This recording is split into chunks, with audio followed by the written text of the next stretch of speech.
Hello, good morning. Welcome to fun and learning school.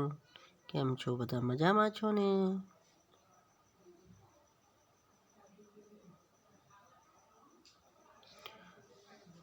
Standard 1 subject Gujarati પાઠ 6 પૈડું ચાલે ચક્કર ચક્કર. એમાં આપણે પાઠ 1 જોઈશું.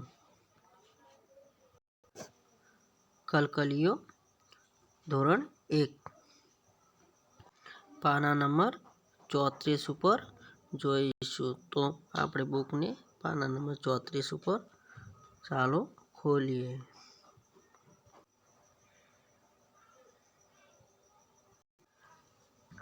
ચાલો તો આપણે પાના નંબર 34 ઉપર જોઈએ. પૈડું ચાલે ચક્કર ચક્કર. આપણે સૌ જાણીએ છીએ કે પૈડુંની શોધ કેટલી મહત્ત્વની છે. અહીંયા આપણને એક અભિનય ગીત આપ્યું છે. તે પહેલાં અભિનય ગીત ગાઈશું, ત્યારબાદ તેનો સમાન સમજીશું. ચાલો તો રેલગાડી સરર સરર જાય. રેલગાડી કેવી જાય છે? સરર સરર. રેલ મેં બેઠા બે ગુજરાતી. ગુજરાતી ગરબા રમતા જાય. કે છે રેલમાં કોણ બેઠા છે? બે ગુજરાતી. રેલગાડી સરર સરર જાય. રેલમાં બેઠા બે ગુજરાતી. ગુજરાતી ગરબા રમતા જાય. ગુજરાતીના શું વખણાય છે? ગરબા. આપણે જાણીએ છીએ કે આપણે નવરાત્રિ આપણે ગુજરાતની અંદર ગરબા પ્રખ્યાત છે. એ જ રીતે રેલગાડી સરર સરર જાય. રેલ મેં બેઠા બે પંજાબી. એટલે કે રેલમાં બે પંજાબી પણ બેઠા છે. એટલે કે પંજાબના વતની રેલગાડીની અંદર બે પંજાબના લોકો પણ બેઠા છે. તો પંજાબનું શું વખણાય છે? પંજાબી ભાંગડા કરતા જાય. રેલગાડી સરર સરર જાય. આ જ રીતે જો રેલની અંદર પંજાબી એટલે કે પંજાબના લોકો બેઠા છે, તેમનું નૃત્ય છે ભાંગડા. કયું નૃત્ય છે?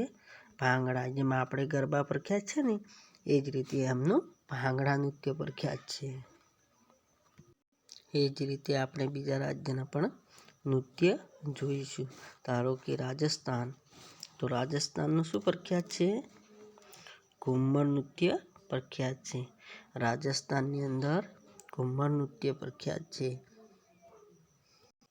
આંધ્રપ્રદેશનું કુચીપુડી પ્રખ્યાત છે. આંધ્રપ્રદેશ એક રાજ્ય છે આપણા ભારતનું. એનું પણ આંધ્રપ્રદેશનું કુચીપુડી પ્રખ્યાત છે. કેરળનું કથકલી. કેરળનું કથકલી પ્રખ્યાત છે. આ રીતે દરેક રાજ્યના નૃત્ય પ્રખ્યાત હોય છે.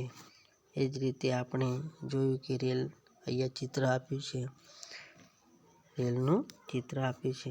રેલની અંદર જોયું તો આપણે અહીંયા ગરબા, અહીંયા પંજાબના ભાંગડા, અહીંયા અલગ અલગ નૃત્ય, અલગ અલગ રાજ્યના માણસો વસવાટ રેલની અંદર જઈ રહ્યા છે. તો આ જ રીતે આપણે આગળ બીજા નૃત્યો આપણે જાણીશું. આપણે રાજ્યને નૃત્યને જોડીને ગીત આગળ ગાઈશું. તો આપણે આજના આ વિડીયોમાં આપણે રાજ્યો વિશે જોયું કે પંજાબના ભાંગડા, ગુજરાતના ગરબા, રાજસ્થાનનું ઘુમ્મર, આંધ્રપ્રદેશનું કુચીપુડી, કેરળનું કથકલી, મહારાષ્ટ્રનું લાવણી. એમ અનેક રાજ્યના આપણા કેટલા રાજ્યો છે?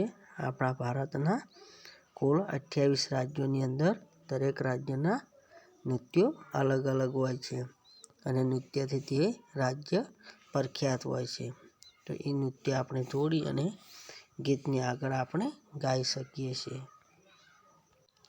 આમ આજે આપણે પૈડું ચાલે ચક્કર ચક્કર એમાં આજે જે રેલગાડી સરર જાય છે અભિનય ગીત આપ્યું છે. એ અભિનય ગીત આપણે આપણા હોમવર્ક તરીકે આપણી નોટબુકમાં લખવાનું છે. તો આપણે સારા અક્ષરે અભિનય ગીત ગાવાનું છે અને આપણી નોટબુકમાં હોમવર્ક તરીકે લખવાનું છે. અને બીજા નૃત્યો પણ આપણે તમને આવડતા નૃત્યો આપણે જોડીને ગીતને આગળ વધારવાનું છે. તો આ થયું આપણું હોમવર્ક. Okay, bye bye.